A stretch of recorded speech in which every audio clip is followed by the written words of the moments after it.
hommik siin Tartus Raekoja platsil algas tasuta pannkoogi hommikuga. Tuleb aga tunnistada, et läinud aastal oli siin kõvasti rohkem rahvast.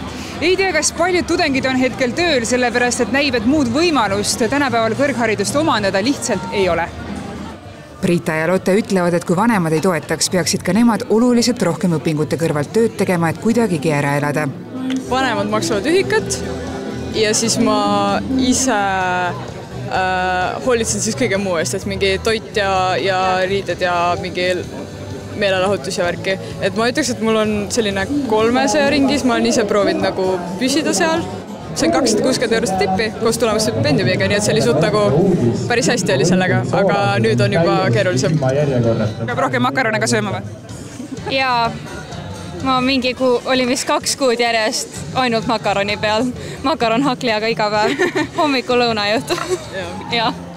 Neiud tunnistavad, et lisaks suurele hinnatõusule mõjutab tudengite majanduslikku hakkamasaamist täna ka see, et alates kevadsemestrist ei maksta üliõpilastele enam tulemusstipendiumi.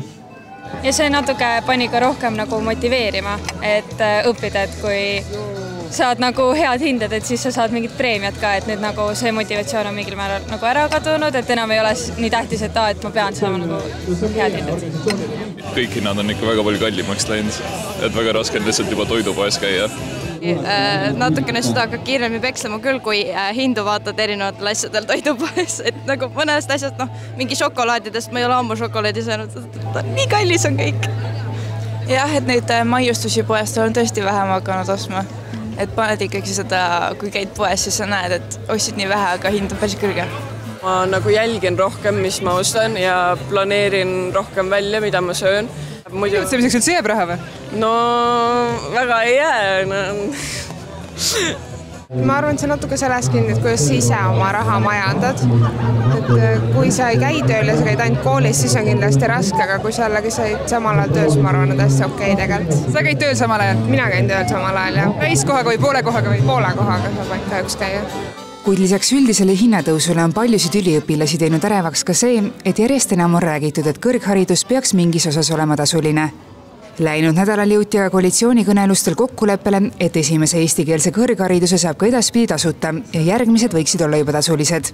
See on privileeg, et meil on tasuta haridus olnud seni ja seda lihtsalt see tuleb hinnata. Ja ma väga tahan ja loodan, et ikkagi tegelikult kõrgharidus ja üldse haridus oleks kõikidele kättesaadav. Kuid hoolimata ärevatest aegadest ja keerulisest majanduslikust olukorrast valitses pannkoogi hommikul mõnus meeleolu, lauldi ja tantsiti, sest just täna sai ametliku alguse tudengite kevadpäevad, mille raames toimub Tartus üle 100 sündmuse. Igaüks leiab endale midagi põnevat, meil on kultuuriüritusi, spordiüritusi, mida iganes. Meil on kõike, enamus üritusi on tegelikult ka tasuta, nii et kõik tudengid saavad tulla oma peale kas loenguid või niisama tulla ja veeta mõnusat aega üksi või siis sõpradega koos.